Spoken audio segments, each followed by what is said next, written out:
one wants him in the games until he dies playing. Acknowledge. Acknowledge. Master Control. End of line. Hey everybody, thought I'd do another video here. Now you might be looking at these two systems like Glen. You just did a video review of these two recently, and you're right. I did a review of the Tomitronic Cosmic Combat and the Bandai Galaxian very recently.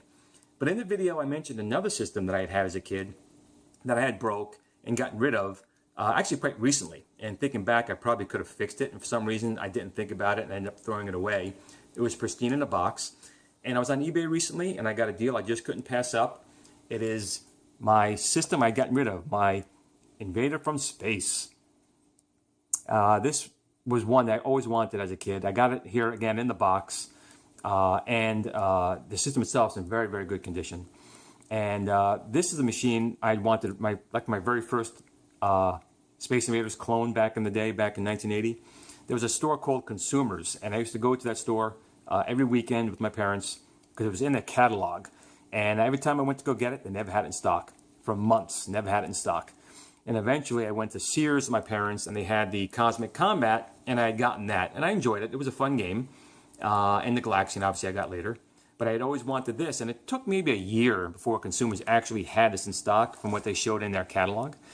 And the reason I wanted this one the most was I just thought it looked cool. I mean, the Tomitronic Space Invaders looks cool as well. But this just looks really cool. And the Invaders are the center Invaders from the actual arcade game, which is why I wanted it the most. And this company here, I'll never be able to pronounce their name right. I'll let you just figure it out for yourself. EPOCH would be my guess on how it's being pronounced. And it was a very fun game, basically very limited. You had an on-off button, 3 skill levels, start, fire, and move your cannon left and right. And the gameplay is very similar to the Cosmic Combat because the screen size is very limited. It's only 4 characters across. So in the Cosmic Combat and here, the invaders will actually march off the screen, drop down invisibly, and come back on the next level, march off, down. So it tries to give it more playfield on there. But let's take a look at the system. The box itself, as you can see, is in pretty good shape. I'm really happy with it. But let's go take a look at the actual game itself. Before you actually get to the game, I just noticed something I didn't realize before. The instruction manuals here is in good condition as well. But I read right under the EPOCH Invader from Space, a game of Cosmic Combat. So these guys telling me that they actually ripped this off? Cosmic Combat? Cosmic Combat right there. You're telling me they took that and stole it? I doubt it. But it's just kind of funny that they have the game of Cosmic Combat when, well, that was its own game, Cosmic Combat. So since I have the instruction manual here, let's just take a quick look through it. You can always pause the video if you wanted to see the screen shots directly. When you first open it up, here's some, actually I should probably double fold it here. There we go. And we'll just scroll over to the side in case you guys want to see here. It's that external power adapter. I used one from Radio Shack and I had the positive and negative. I must have put the polarity in wrong and it popped something in there and mine stopped working. So I probably could have fixed it. But in any case, nice short and sweet manual. Now that we've looked at that, let's take a look at the actual game. So you can see for a machine that's released in 1980, this one is in very clean condition. Very proud because the one I had was exactly the same way. It's white. It's got a nice, some people have commented it looks like the top of a stove, but it's supposed to be like a radar, which is kind of neat. It's got nice return feedback on the joystick here for left and right. Good solid button feels and good feels here on these other buttons. It's got a nice loud speaker here. Let me turn it over to the back side here. See, it's very clean. Now, these other two took, the Tomitronic Cosmic Combat and the Bandai took 4 C batteries. This particular game only takes 4 AA's, and the contacts are all nice and clean inside. Or, unlike my other 2 games, this here will support an external AC adapter. Oops, I got that in there. Supports an external AC adapter, but this is how I actually fried mine by having the polarity in wrong. But you can see it's very, very clean, very sleek. And I'll hit the power button here. Now, I did open this thing up, and I did clean the contacts in here. There's 4 screws on the back, as you can see.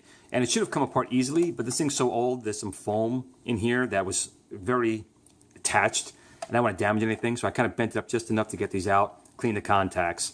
So now when you turn it on, it works very, very well. And you can get a good shot here of the display. And it's a vacuum display, meaning that I'll put a link down below for more description, but basically these illuminate, and they had to pull all the air out of this area, otherwise these things would probably burn up and fry. So it's actually a vacuum display. And let's hit the old start button. Let's set a level here. Let's go to level 2. And let's try it out.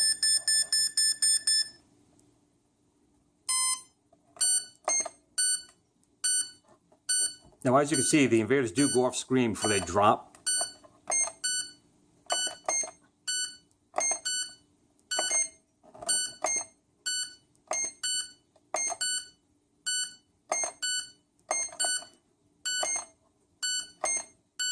Sound effects are at a minimum, but I really do like the effects of the aliens, and oop, I got hit.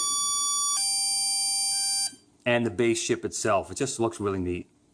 So what I'm going to do now is I'm going to try and bring the lights down a little bit and see if we can get a slightly better viewing of the display for you guys. Let's see if we can get this in focus a little bit better. That actually looks worse.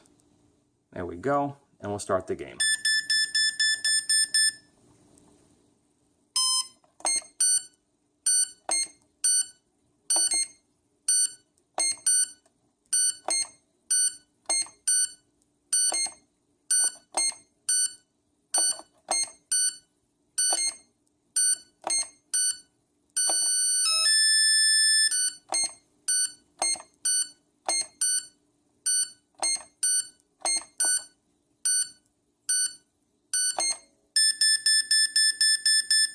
Now this actually has a maximum score of 1000. It does tout, it has electronic scoring, which you can see at the top, it does. But at 1000, that's it, the game's over. So for a machine that's built from 1980, again, the controls are very tight, they respond very well. It required just a little bit of cleaning on the power connector because it just seemed like it was a little finicky with the on-off. But that's it, my friends. This was gameplay back in the 1980 time frame. Very simple. Quick reflexes are still needed.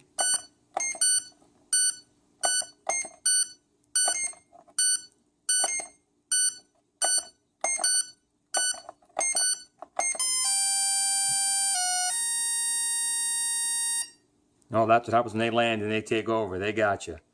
So I hope you enjoyed this quick little video, and I'm really proud to have this again. I have another video that will be coming up shortly about a couple of newer classic games, and just look forward for that in the next video. Again, everyone, thanks for watching. I appreciate all my subscribers in the comments, and please, if you did like it, please like, share, tell your friends, and subscribe. Have a great day, everyone.